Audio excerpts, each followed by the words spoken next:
"Open your desk, Miss Hartwell." Eliza obeyed beneath the cold gaze of Adrian Wycliffe, Duke of Ravensmere. Inside the upper drawer, resting upon the copybook of his 9-year-old ward, lay the silver ducal seal that had vanished 3 nights earlier. She had never touched it. Adrian dismissed her without wages, without a reference, and without allowing Thomas to say goodbye. Eliza endured the accusation in silence until the Duke's solicitor entered Blackthorn Hall, carrying an order transferring the boy's guardianship before sunset. The document bore Adrian's signature. It also carried a perfect impression of the stolen seal. But when Eliza read its final line, she recognized a legal phrase that had not appeared in an English guardianship order for 20 years. Her late father had taught her that much, while she copied documents in his cramped office. Someone had not merely framed her, someone had needed her gone before that order arrived. But why? "May I examine it?" Eliza asked. Adrian folded the order before she could reach for it. A muscle tightened beside his mouth. "You are in no position to examine anything belonging to this family." The words struck more sharply for being spoken without anger. During her 14 months at Blackthorn Hall, Eliza had learned that the Duke's temper was most dangerous when it cooled. He never shouted. He merely withdrew his trust as though closing an iron gate. Mr. Pritchard, the solicitor, shifted uneasily beside the desk. Rain darkened the shoulders of his brown coat, and one corner of his leather case remained unfastened. "Your Grace," he said, "the order requires Master Thomas to be delivered to Sir Edmund Vale at the Fox and Crown by 6 o'clock. His representative is already on the road." Adrian's head turned. "Sir Edmund petitioned for guardianship. According to this, Your Grace consented to the arrangement last month." "I consented to no such thing." Eliza looked again at the folded paper. That admission should have cleared her, yet Adrian's gaze returned to the seal in the drawer. Whoever had designed the trap understood him well. A forged signature could be disputed. A forged signature, authenticated by a seal, found among the governess's possessions, offered him a ready culprit. Footsteps sounded in the corridor. Thomas appeared at the open doorway, one stocking fallen around his ankle, and his face drained of colour. The housekeeper caught his shoulder, but he twisted free. "You cannot send Miss Hartwell away." Adrian stepped between the boy and the desk. "Return to the nursery. She was with me when the seal disappeared. We were reading until—" "Thomas." The single word stopped him. Eliza saw the child's hands close into fists. If he continued, Adrian would hear only frightened loyalty. Worse, whoever had planted the seal might learn precisely what Thomas remembered. She knelt and straightened his fallen stocking, as she had done 100 mornings before. "Do as His Grace says." Thomas stared at her. "But you did not take it." "No." She kept her voice level. "And anger will not make the truth arrive sooner." His eyes filled, but he allowed the housekeeper to lead him away. As he crossed the threshold, Eliza noticed a crescent of blue beneath his cuff, the edge of an ink stain from yesterday's penmanship lesson. Blue ink.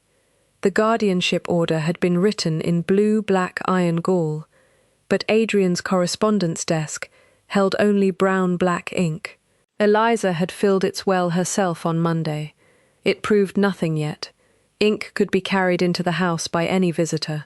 Still, the obsolete legal phrase and the unfamiliar colour belonged to the same question. Adrian placed the recovered seal in his coat pocket. "Your trunk will be sent to the village. Mrs. Bell will give you enough money for the coach to London. I require no charity." "It is not charity." "No," Eliza replied. "Charity is given without first destroying the recipient's name." Mr. Pritchard lowered his eyes. For the first time, uncertainty disturbed Adrian's expression. It vanished almost immediately. "You have 20 minutes." Eliza walked from the schoolroom with her back straight. Only after reaching the narrow passage outside her chamber did she allow herself to grip the banister. Without a reference, No respectable household would engage her. Without her wages, London offered little beyond a rented attic and hunger. The person behind the order had calculated those consequences and expected her to flee Blackthorn in shame. Below, the hall clock struck 3. 3 hours remained before Thomas was to be surrendered. Eliza entered her chamber and closed the door. Instead of opening her trunk, she took her father's magnifying lens from beneath her folded handkerchiefs and slipped it into her pocket. The false accusation was not intended merely to punish her. It removed the one person in the house who had taught Thomas to read every document before signing his name. And Eliza did not intend to be gone when the representative arrived. Mrs. Bell entered without knocking, carrying Eliza's final wages in a small canvas purse. "The Duke ordered me to give you £5 for the journey. Then return it to him." The housekeeper shut the door with her heel. "I have served his grace since he was younger than Master Thomas. I know when he is being cruel, and I know when he is frightened. Today he is both." Eliza placed 2 gowns inside her trunk, leaving the remainder untouched. "Do you believe I stole the seal? If you intended to rob this family, you would have begun with the silver, and not an object that cannot be sold without hanging you."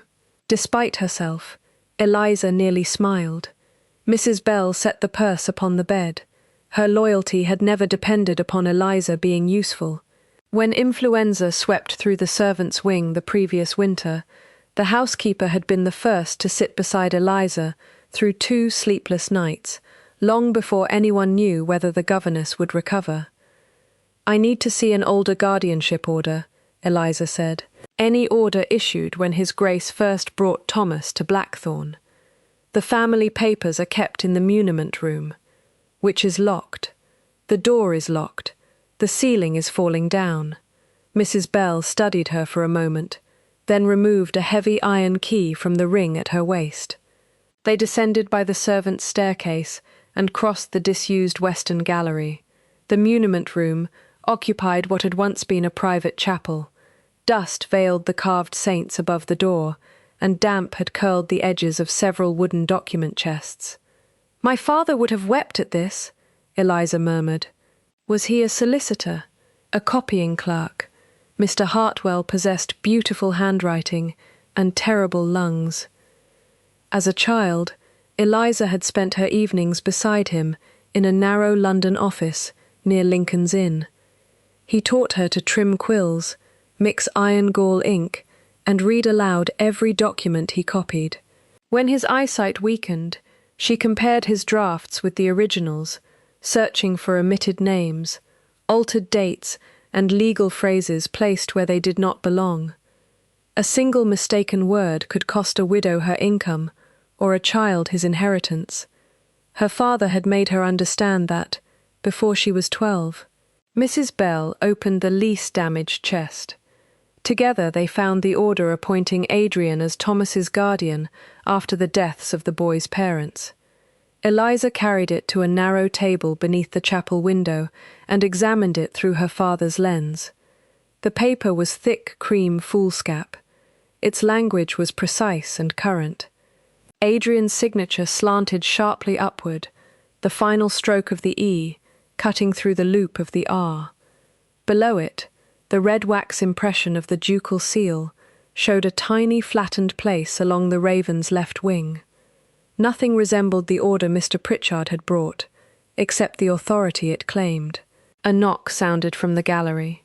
Mrs. Bell locked the chest before admitting Lucy Dane, the youngest housemaid.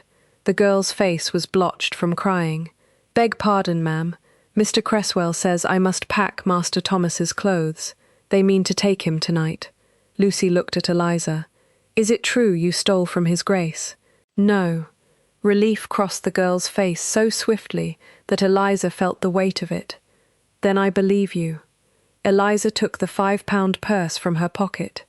It was enough to carry her to London and support her for perhaps a fortnight, if she ate sparingly. She removed 1 sovereign and pressed it into Lucy's hand. "Find your brother in the stable yard. Ask him to ride to St. Aldwyn's parish and bring back the register entry for Thomas's baptism. He must show this money to Reverend Shaw as proof that the request comes from me." Mrs. Bell's brows rose. "That leaves you £4 and no recommendation. If I leave with 5, Thomas may lose far more." Lucy closed her fingers around the coin. "Ned will go." After the girl departed, Eliza returned to the old order. Thomas had been baptized in his father's parish, and the register would establish the precise spelling of his legal name. Forgers often copied names from household usage, not foundational records. Mrs. Bell drew a breath. Someone is coming. Bootsteps approached, through the western gallery. Eliza slipped the old order beneath a sheet of blotting paper, just as Mr. Pritchard appeared at the door. "I hoped I might find you before you left," he said. "You noticed something in the new order." "I noticed several things." He glanced toward Mrs. Bell, then produced a folded page from his case. "I made this office copy before surrendering the original to His Grace. You may examine it for 5 minutes." Eliza laid the copy beside the older order. The obsolete closing phrase remained troubling, but another detail seized her attention. The new document stated that Adrian had appeared personally at a chancery office in London on the morning of May 14th to consent to the transfer. Eliza looked toward Mrs. Bell. On May 14th, Adrian had not been in London. At 11 that morning, Eliza had watched the estate surgeon stitch a wound across the Duke's right palm after a stable gate broke beneath his hand. Mrs. Bell had held the basin. Thomas had fainted on the carpet. The order did not merely carry a signature Adrian could not have written. It placed him 70 miles from the room in which 3 people had seen him bleeding. Mr. Pritchard glanced toward the gallery, as if the walls themselves might report him. "The Duke will not accept a governess's recollection against a sealed order. Then we shall not offer him only mine." Eliza asked Mrs. Bell to fetch the household medical book. Every treatment administered to a member of the family was recorded there with the date, expense, and physician's signature. The housekeeper returned, carrying a narrow volume bound in cracked brown leather. The entry for May 14th filled half a page. At 11 minutes past 10, Adrian had suffered a deep wound across his right palm. Dr. Nathaniel Mayhew had closed it with 6 stitches and ordered him not to use the hand for 7 days. Mrs. Bell had signed as the attending witness. Mr. Pritchard read the entry twice. "This proves he was at Blackthorn," he said. "It does not prove the order itself was fabricated. Someone might claim the date was entered incorrectly. Then let us find something the document cannot explain away."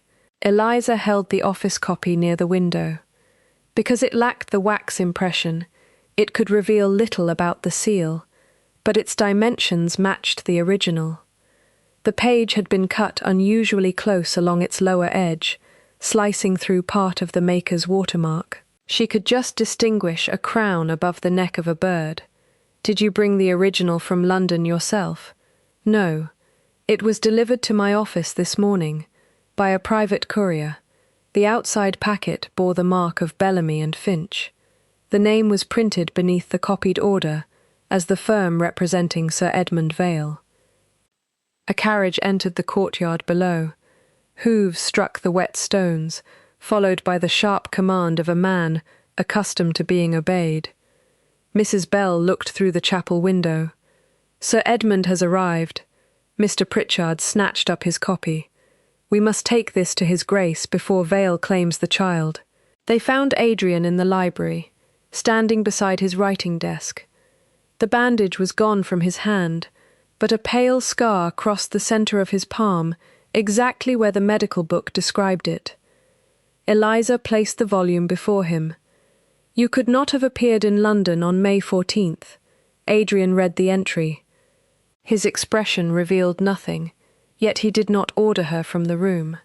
"The document may bear an incorrect date," he said. "It contains 3 conveniently incorrect details," Eliza replied. "An obsolete closing phrase, a false account of your presence in London, and a signature made while your hand was stitched. Errors generally create confusion. These errors all create authority for the same person. Mr. Pritchard cleared his throat. Your Grace, she has sufficient grounds to justify a delay. The order requires the boy's surrender by 6. Then send a rider to the Lord Chancellor's clerk, Eliza said. Demand confirmation that the order was entered. Until confirmation arrives, keep Thomas inside Blackthorn. Adrian's gaze met hers. Defying a valid order could expose me to proceedings for contempt, and obeying a false one would surrender a child to the person who forged it. The library door opened. Sir Edmund Vale entered in a dark green travelling coat, carrying ivory gloves and a narrow ebony cane. He was Thomas's paternal uncle, a handsome man of 40, whose courteous manner always made servants stand straighter and speak less. His gaze moved from Adrian to the medical book, and finally to Eliza. Miss Hartwell, I had understood that you were leaving us. Your understanding was premature. So it would seem. Adrian folded the disputed order. Thomas will remain here until I receive confirmation from London. Sir Edmund's smile did not disappear, but its warmth did. You would disregard a chancery order on the advice of a woman caught with your stolen seal. Eliza felt Mr. Pritchard turn toward her. Adrian's eyes hardened. I will disregard nothing. I will verify it. Sir Edmund removed his gloves 1 finger at a time. And if confirmation cannot arrive tonight, the roads are poor, and the court offices will be closed before your messenger reaches London. Then Thomas remains under my roof. For one suspended moment, the two men regarded each other across the desk. Sir Edmund inclined his head. As you wish. I shall wait. The result was small but measurable. Thomas would not be placed in Sir Edmund's carriage before sunset. Adrian ordered 2 grooms to guard the stable yard, sent his fastest rider toward London, and instructed Mrs. Bell that no one was to approach the nursery without his permission. Eliza had gained hours. As Adrian sealed his message, the silver stamp slipped against the brass tray and struck its edge. Eliza heard the faint metallic click. Wait. She asked him for the seal. After a hesitation, he placed it in her palm. Through her father's lens, she examined the engraved raven. A fresh triangular chip marked the tip of its right wing. Adrian said the damage had occurred 9 days earlier, when the seal fell onto the stone hearth while he was closing a lease. Mr. Pritchard brought the original guardianship order from the desk. Its wax impression reproduced the same triangular chip. The order was dated nearly a month before the damage occurred. It had not merely been signed under impossible circumstances, it had been sealed within the last 9 days, after someone began preparing Eliza to bear the blame. Sir Edmund stepped closer. A remarkable observation, he said softly. Your father trained you well. Eliza looked up. She had never spoken to Sir Edmund about her father. Sir Edmund's remark settled over the library. Eliza closed her fingers around the magnifying lens. How do you know what my father taught me? Your letter of reference described him as a copying clerk. My reference stated his occupation. It said nothing of my training. Then I made a reasonable inference. His answer was smooth enough to satisfy anyone who had not spent years comparing words chosen by honest men with words selected to conceal a lie. Adrian placed the original order inside his writing desk and locked it. The silver seal followed, wrapped separately in a linen handkerchief. Mr. Pritchard, you will remain here until my rider returns. Sir Edmund, you may wait in the east drawing-room. And Miss Hartwell? Adrian looked at her. Hours earlier, he had denied her wages and destroyed her prospects. Now doubt forced him to depend upon the very ability he had dismissed. She remains in the library. It was not an apology. It was, however, the first public acknowledgement that her judgment possessed value. Sir Edmund's mouth tightened before he bowed and withdrew.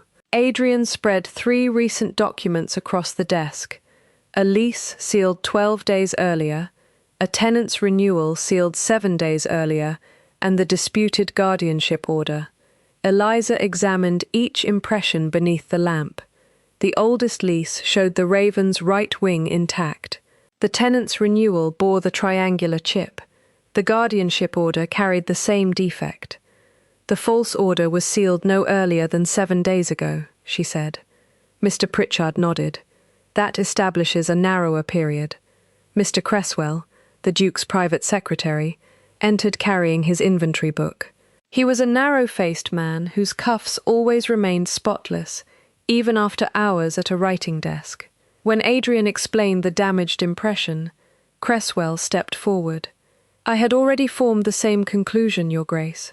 That is why I advised searching the schoolroom." Eliza looked at him. "You advised searching my desk because of a defect on an order you had not yet seen." Cresswell's face reddened. "I meant that I suspected the seal had been used recently." "How?" "The circumstances suggested it." Adrian's gaze moved between them. He said nothing, but Eliza saw the contradiction register. Cresswell opened his inventory book. According to his entry, he had last inspected the seal at noon 3 days earlier. Eliza had spent that entire morning with Thomas in the orangery, where 6 gardeners had seen them conduct a botany lesson. "If the seal vanished before noon," she said, "I could not have taken it." "It may have been stolen later," Cresswell replied. "Then your inspection proves nothing. It proves that I performed my duty." "No, it proves that you wrote a time beside your name." Adrian's attention sharpened. Not amusement precisely, but something warmer than suspicion touched his eyes. It disappeared before Eliza could decide whether she had imagined it. A commotion arose in the entrance hall. Lucy appeared at the library door, breathless and mud-spattered.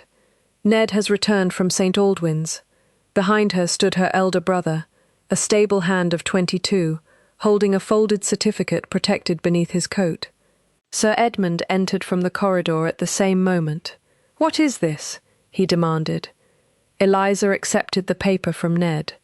Reverend Shaw had copied Thomas's baptismal entry and authenticated it with the parish seal.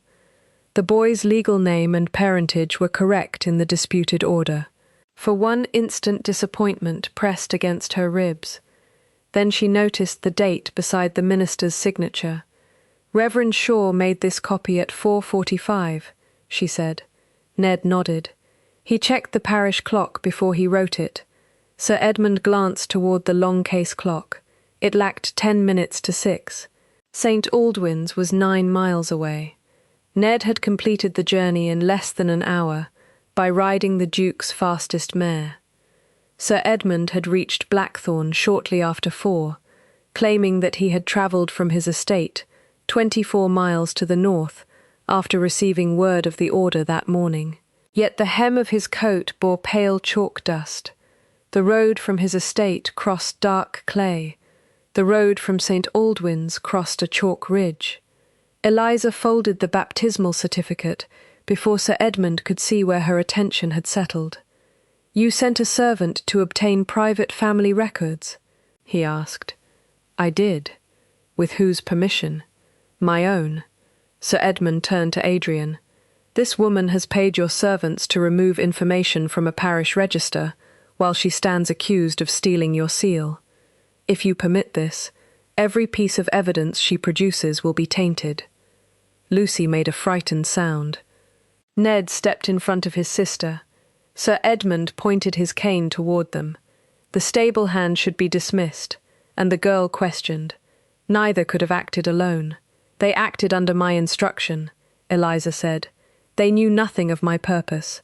If an offence has occurred, it is mine." Adrian's jaw tightened. "No one will question my servants without my authority." "You allow her to command your household now?" "I allow her to defend herself." The words altered the room. Eliza felt them in the sudden stillness of Cresswell's pen and Mrs. Bell's measured breath. Sir Edmund regarded Adrian with open disbelief. You would jeopardize Thomas's lawful transfer for a governess. For evidence. Do not pretend the distinction will matter when this reaches London. A distant bell marked 6 o'clock. No rider had returned from the capital. Sir Edmund walked to the window, watching darkness gather above the drive. "If Miss Hartwell remains at Blackthorn tonight," he said, "I shall go before the county magistrate at first light. I will swear that she stole the seal, manufactured objections to a lawful order, and bribed servants to interfere with a ward of chancery." He turned, and the courtesy had vanished from his face. "By noon tomorrow, she will not be defending herself in this library. She will be answering the charge from a locked room.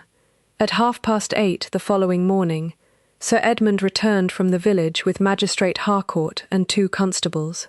Eliza was summoned to the library before breakfast. Adrian stood behind his desk, sleepless and unshaven. The guardianship order remained locked in the right-hand drawer, but the silver seal now rested inside a small iron strongbox.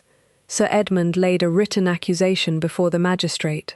He alleged that Eliza had stolen the seal, forged the guardianship order, and then manufactured defects in her own work so she could discover them publicly. By presenting herself as Thomas's protector, she supposedly intended to secure Adrian's gratitude and a permanent place within Blackthorn Hall. It was an ugly theory. It was also coherent. "You possess the knowledge required to imitate legal documents?" Magistrate Harcourt asked. "I know how they are constructed." "You recognized an obsolete phrase no one else noticed?" "Yes." "And you paid a servant to obtain a parish record without the Duke's permission?" "I did."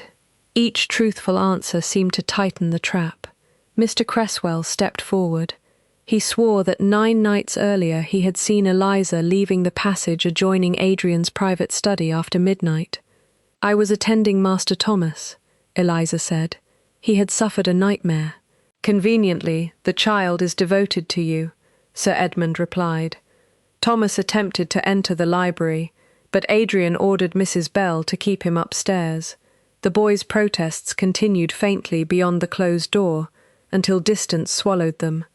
Magistrate Harcourt authorized a search of Eliza's chamber. 1 constable returned carrying her father's old formulary, a handwritten collection of petitions, affidavits and guardianship orders. A strip of red cloth marked a page containing the same obsolete closing phrase used in the disputed order. The 2nd constable carried a bottle of blue-black ink and a folded sheet of pale paper. Eliza's breath stopped. The sheet contained 6 attempts at Adrian's signature. Beneath them lay the beginning of a 7th, abandoned after the upward stroke of the W. The paper bore the crowned bird watermark visible in the guardianship order. "That was not in my trunk," she said. Sir Edmund's expression remained grave. "Naturally. The ink belongs to Thomas's lessons, but I have never seen that paper." Mr. Cresswell examined the signatures. The last 2 are remarkably close to His Grace's hand. Adrian took the sheet. His eyes moved over the imitations before lifting to Eliza's face. She waited for him to remember the evidence she had found, the hours she had bought, and the risk she had taken for his ward. Instead, he asked, "Who possessed access to your chamber?" "Any servant carrying linen. Any person who passed through the western passage while I was teaching." "That includes half the household." "It includes Mr. Cresswell." The secretary recoiled. "You accuse me because I discovered your crime? You discovered the seal in my desk. You recorded an inspection that established nothing. Now you have discovered a document in my trunk." Magistrate Harcourt raised a hand. "That is sufficient." Mrs. Bell spoke from the doorway. "Miss Hartwell's chamber was left unlocked yesterday, while her trunk was carried downstairs. Can you name anyone who entered it?" the magistrate asked. The housekeeper hesitated. Eliza understood her fear. An unsupported accusation from a servant could cost Mrs. Bell the position she had held for 25 years. "No, sir," she said at last. The small surrender wounded more than Eliza expected. Adrian placed the practice sheet beside the forged order. The seal impression proves the order was made recently. It does not prove who made it. No, Eliza said. It proves only that whoever made it knew where you kept the seal, how to imitate your signature, and where to plant both the object and the blame. And you possessed all three forms of access, Sir Edmund said. Adrian's face closed. He did not declare her guilty. He did something almost as damaging. He stepped aside and permitted the magistrate to act. Harcourt ordered Eliza confined to the east guest chamber until a formal examination could be held in the village. One constable would remain outside her door. If the London court confirmed the guardianship order before then, Thomas would be surrendered to Sir Edmund. As Eliza was escorted through the entrance hall, she saw a table prepared with documents. Sir Edmund's ebony cane rested beside a silver inkstand. "What are those?" she asked. "A receipt acknowledging the transfer of the ward," Mr. Cresswell replied. Eliza stopped. A second document lay beneath the receipt. Its heading read, "Final settlement of the Vale miners' accounts." Sir Edmund covered it with his glove. "Continue upstairs, Miss Hartwell." Adrian caught her arm, not roughly, but firmly enough to prevent her from reaching the table. "You have said enough. Then you must read what he expects you to sign. I will examine every page. Will you? You condemned me before examining my desk." Pain moved across his features, followed by anger at having felt it. He released her. Inside the east chamber, Eliza went directly to the window. Below, Cresswell carried 2 locked account chests from Sir Edmund's carriage into the library. A clerk followed with a ledger stamped as belonging to Thomas's trust. Eliza had copied enough settlements to understand the danger. A receipt of transfer ordinarily acknowledged custody of the child and his personal effects. It did not require the former guardian to approve every past account, unless someone needed Adrian's signature to transform false accounts into accepted ones. The guardianship order was not the final crime. It was a device designed to make the Duke authenticate whatever waited inside those chests. A church bell was striking 10 when the door of the east chamber opened. Adrian entered alone. He carried the final settlement Sir Edmund had concealed. His expression no longer held accusation. It held something nearer to dread. "Eliza, the accounts state that I authorised £32,000 from Thomas's trust for improvements at Blackthorn." She did not reach for the document. "Did you?" "No." "What improvements are listed?" "A reservoir, 2 tenant bridges and drainage works along the northern farms." "No reservoir has been built. Thomas and I mapped the northern farms last autumn." "I know." The admission cost him. A duke's certainty had condemned her. Now his uncertainty required him to seek help from the woman he had confined. He handed her the settlement. The first schedule contained 9 receipts supposedly issued by Adrian across the previous 18 months. Each recorded money transferred from Thomas's trust into Blackthorn projects.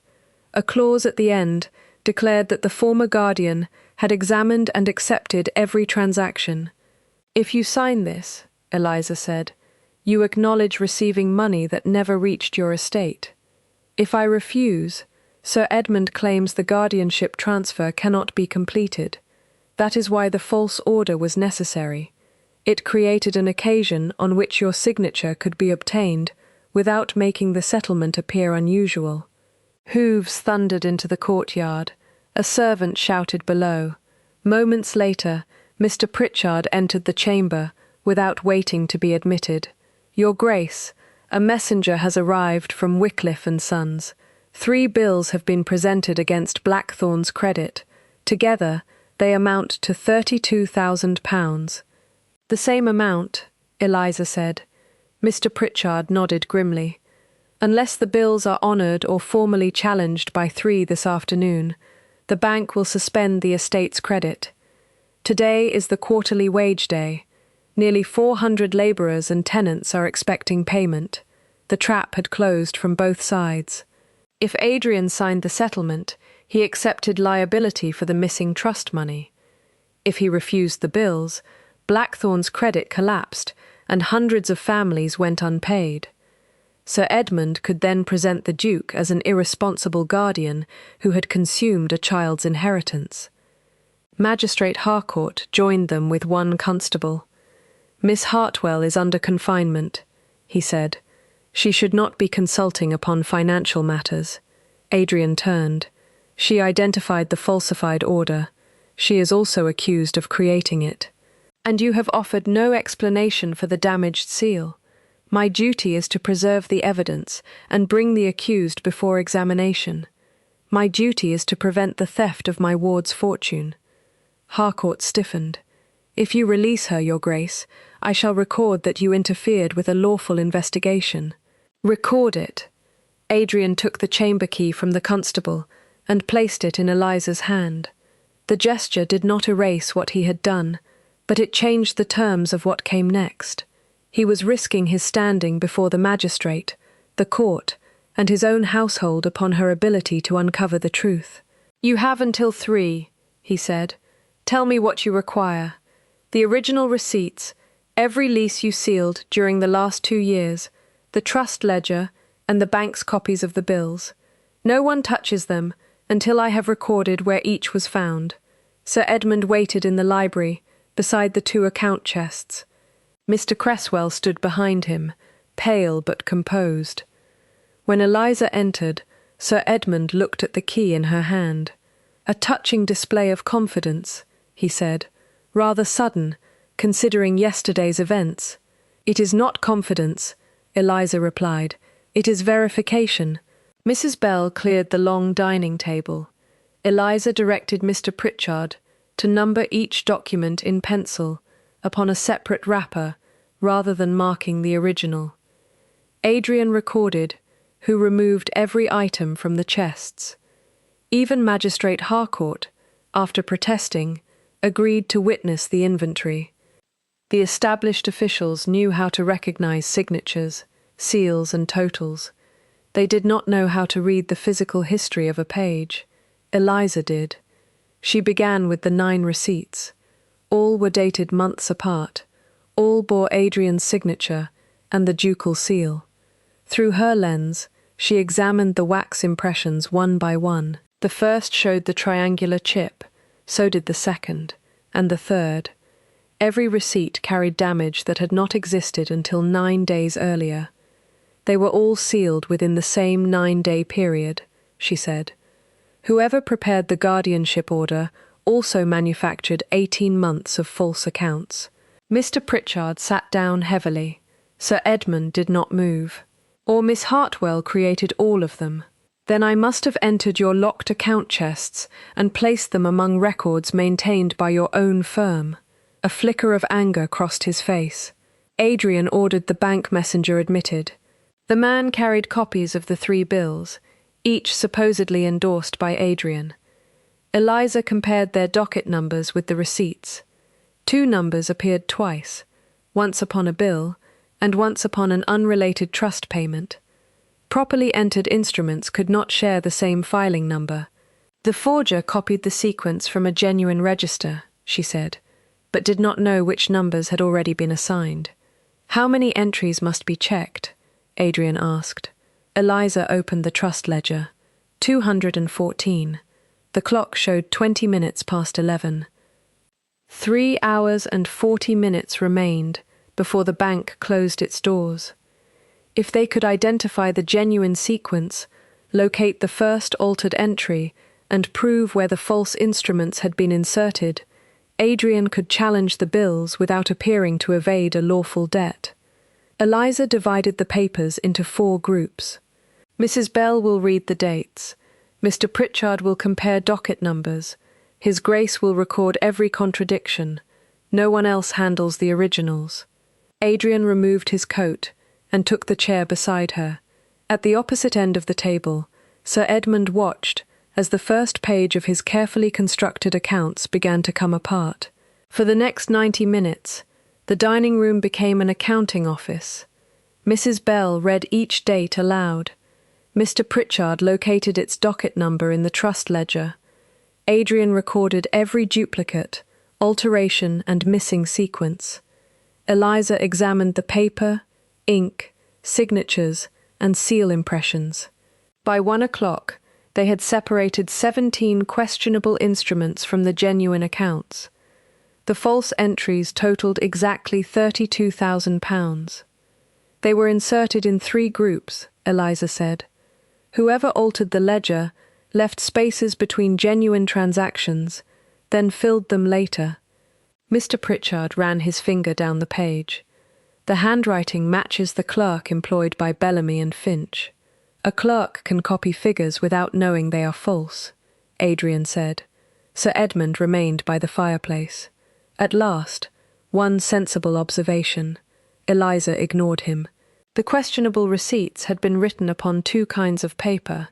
Most bore the crowned bird watermark, visible in the guardianship order. The remaining sheets had no watermark, but their edges showed the same close cutting. Mr. Pritchard held 1 page toward the window. I know this mark. Crown and Heron Mill supplied Bellamy and Finch years ago. The mill closed after its owner died. Where was it? Eliza asked. Near St. Aldwyn's. She looked at Sir Edmund's travelling coat, now draped across a chair. Pale chalk still marked its hem. He followed her gaze and removed the coat. Eliza, Adrian said quietly. What have you seen? She told him. Sir Edmund laughed once. You intend to prove forgery with road dust. No, I intend to learn why you travelled through St. Aldwyn's before arriving from the opposite direction. I stopped at the parish to inquire after my nephew. Reverend Shaw made no mention of seeing you, perhaps because your stable hand did not interrogate him upon every visitor. The explanation was possible. That was what made Sir Edmund dangerous. He never offered a lie where an innocent possibility would serve him better. Eliza asked Mrs. Bell to summon Ned. The stable hand entered nervously, cap in both hands. When shown the watermark, he recognized the crowned bird. There is one like it painted above the old mill door, he said. I passed it yesterday on my way to the church. Did you see anyone there? Ned glanced toward Sir Edmund. Speak, Adrian commanded. A dark carriage stood behind the mill. Green body, yellow wheels, looked like Sir Edmund's. Half the county owns green carriages, Sir Edmund said. Ned swallowed. Not with a silver fox painted on the door. Silence followed. Sir Edmund's family crest was a silver fox. Adrian ordered Ned to ride back to the mill and locate its caretaker. Magistrate Harcourt objected that evidence gathered by household servants might be challenged, so Adrian sent 1 constable with him as an official witness. When they were gone, Eliza returned to the ledger. The strain of the work began to show in Adrian's face. Ink stained his fingers. The scar across his palm had reddened from writing. Without comment, Eliza moved the record book closer to herself and took over the entries. You need not protect my hand, he said. I am protecting the accuracy of the record. His mouth almost curved. At 20 minutes past 1, Mrs. Bell brought bread and cold meat. No one ate except Thomas, who had escaped the nursery and settled silently beside Eliza. Adrian began to order him away, then stopped. The boy placed his hand upon Eliza's sleeve. I knew you would find it. His certainty hurt more than the accusations. Adrian looked at them for a long moment. Thomas, return upstairs with Mrs. Bell. I give you my word Miss Hartwell will not be confined again. After they left, Eliza said, You should not make promises on my behalf. I promised only that I would not imprison you. You had no right to do it the first time. No. The simple answer unsettled her. Adrian stared at the scar on his palm. My father trusted his estate steward without question. The man stole for 6 years. When the accounts collapsed, 12 families lost their farms before the damage could be repaired. I learned that trust given too freely is paid for by people who never consented to the risk.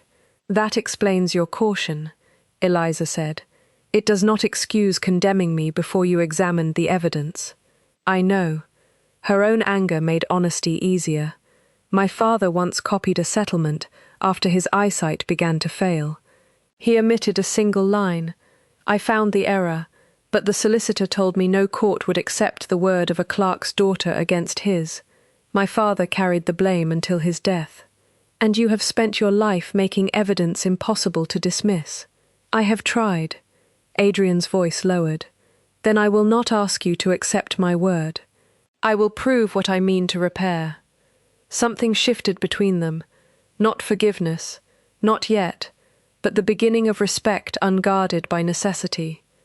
At 2:00, Adrian sent the bank messenger away, carrying a formal protest, copies of the duplicated docket numbers, and sworn statements concerning the damaged seal. The evidence was sufficient to suspend payment on the bills until an inquiry could be held. Blackthorn's credit would survive the day. But the papers proved only that a fraud existed. They did not yet establish who had ordered it. At 2:30, Ned and the constable returned with an elderly caretaker named Amos Rudge. The man carried the Crown and Heron Mill's final sales book, wrapped in oilcloth. 9 days earlier, 50 sheets of old blue legal paper had been sold for cash. The buyer had signed only 2 initials, E.V. Beside the entry, Rudge had written a private note, collected in the Vale carriage by gentlemen with ebony cane. Eliza looked toward the fireplace. Sir Edmund was gone. The French doors stood open, and so did the gate leading toward the stable-yard. Adrian reached the stable-yard in time to see Sir Edmund's carriage disappearing beyond the northern gate. "Send riders after him," he ordered. Before the grooms could mount, smoke poured from an upper window of Blackthorn Hall. "The nursery!" Mrs. Bell cried. Adrian ran toward the house. Eliza followed, but the smoke came not from Thomas's rooms. It came from the disused western gallery beside the muniment room. A curtain had been pushed against a candle flame. The fire was small enough to extinguish with 2 buckets, yet perfectly placed to draw every servant away from the dining room. Eliza returned to the accounts table. The Crown and Heron sales book was gone. Mr. Cresswell was gone as well. The original guardianship order remained locked inside Adrian's desk, and the questionable receipts were still arranged upon their numbered wrappers. Whoever created the diversion had taken only the item connecting Sir Edmund's carriage to the rare paper. Amos Rudge sank into a chair. "I should never have brought it. You did the right thing," Eliza said. "The right thing has left me with no book and no mill. No court will believe an old man's memory against a gentleman." Magistrate Harcourt looked toward the open French doors. My constable witnessed the book's condition and contents. "But not the purchase itself," Mr. Pritchard said. "Without the original entry, Bellamy and Finch will call the account invented." Hooves sounded again outside. This time, the arriving rider wore the grey coat of a chancery messenger. He presented a sealed packet to Magistrate Harcourt. The answer from London had come too quickly. Harcourt read the letter in silence before handing it to Adrian. The guardianship order had been entered into the court register 12 days earlier. According to the official record, Adrian's consent had been verified by a clerk employed by Bellamy and Finch. The document was fraudulent, but it had been inserted deeply enough into the legal machinery to command obedience. Sir Edmund had not relied upon a single forged page. He had prepared an official trail. "The order must be enforced until the court suspends it," Harcourt said. "Master Thomas is to be placed under Sir Edmund's guardianship. You have seen proof that the seal was applied after the order's stated date," Adrian replied. "I have seen evidence of irregularity.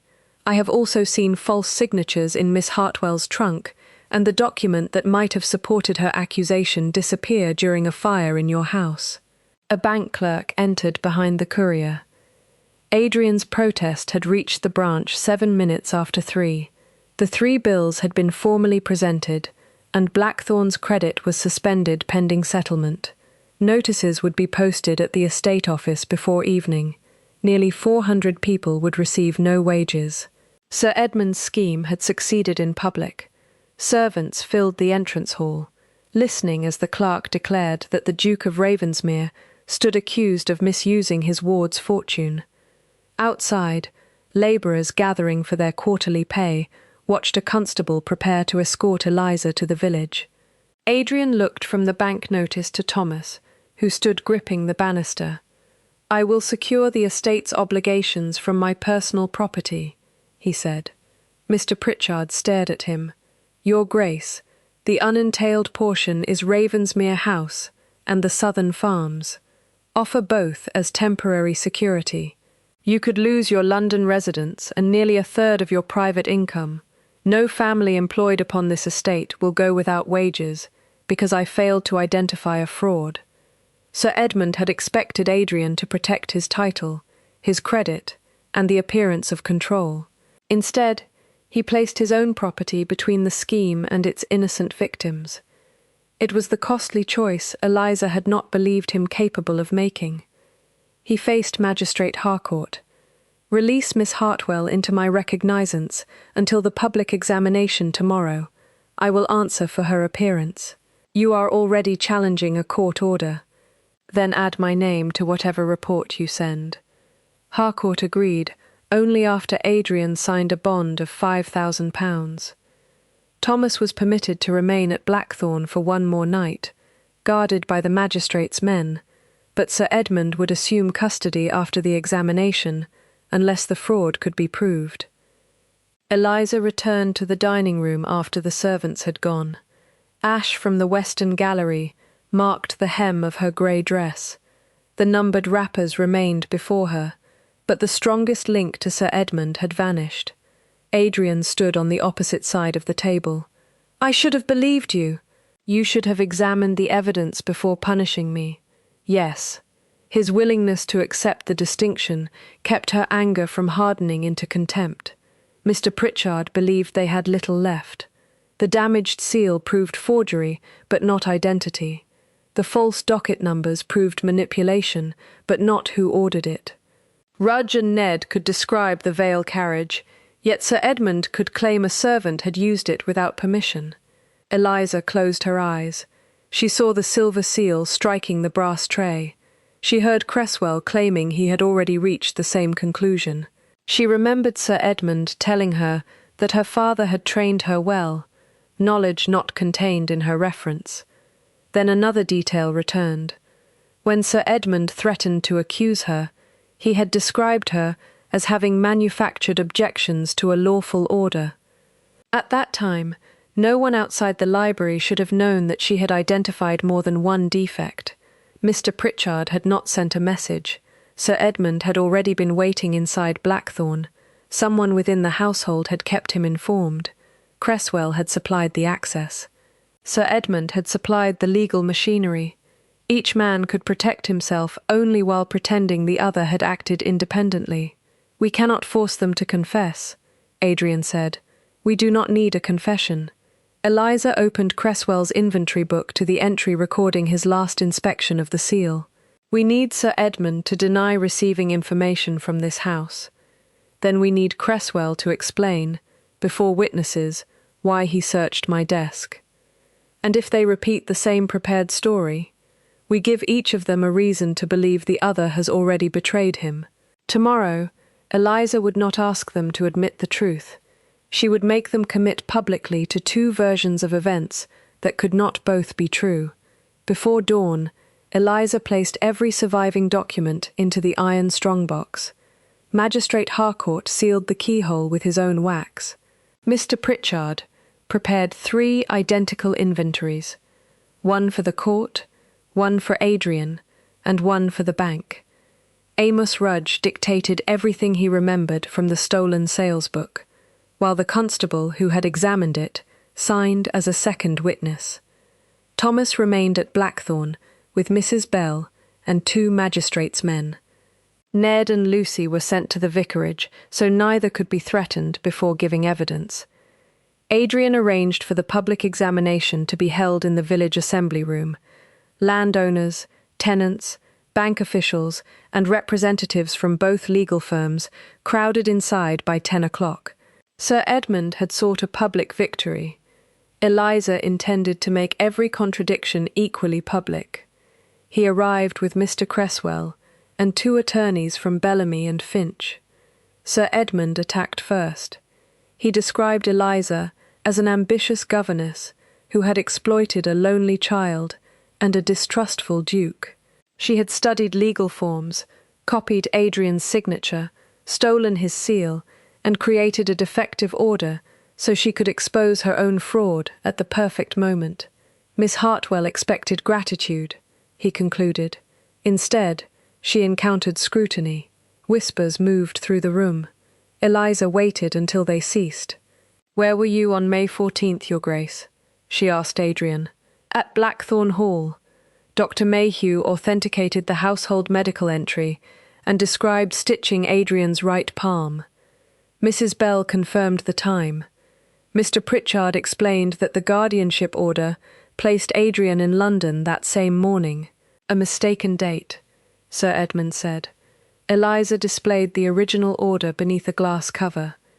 Adrian's genuine lease, sealed before the hearth accident, showed an undamaged raven.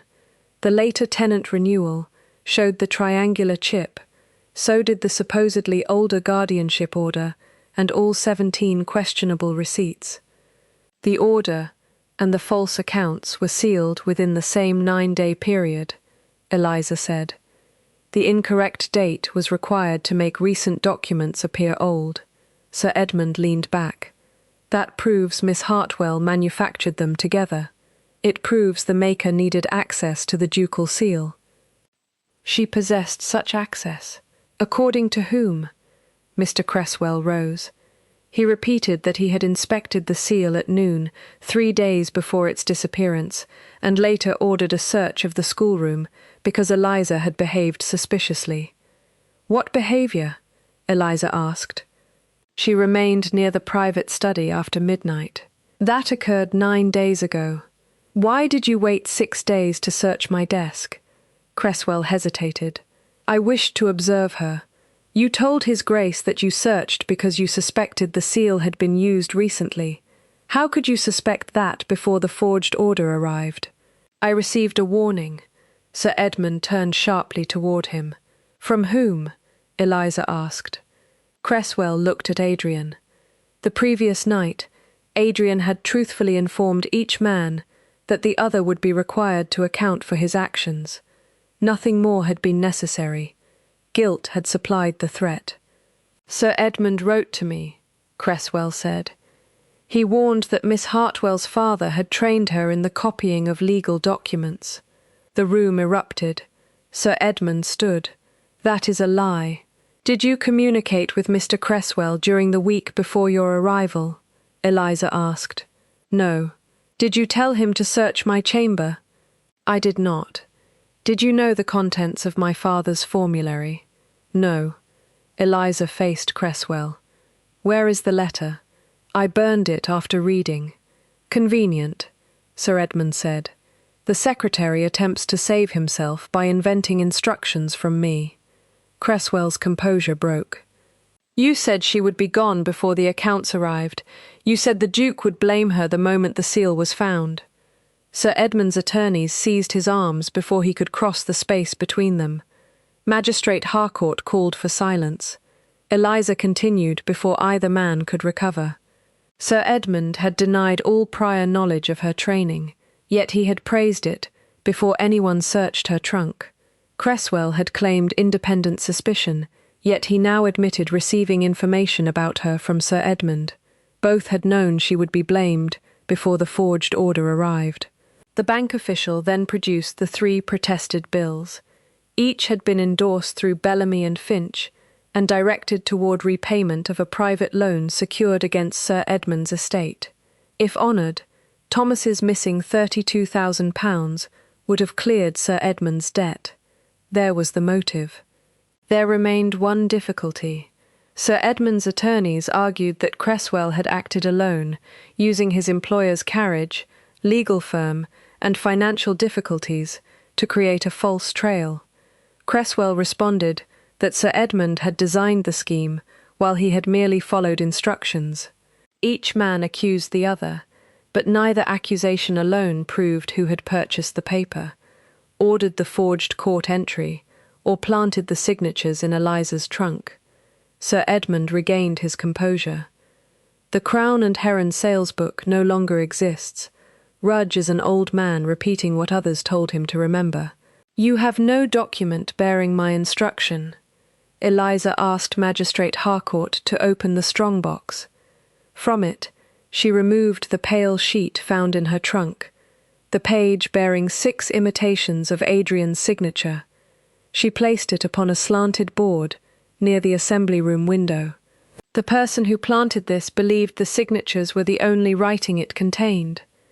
She scattered a thin layer of charcoal dust across the reverse and passed a silk cloth lightly over the surface. Indented lines began to emerge from the paper.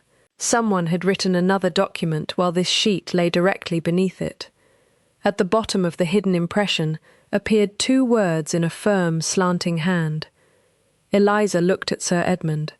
"Would you care to tell the magistrate whose handwriting this is before I read the instruction aloud?" Sir Edmund did not answer. Eliza read the hidden impression aloud. "Mr. Cresswell, collect the 50 Crown and Heron sheets in my carriage.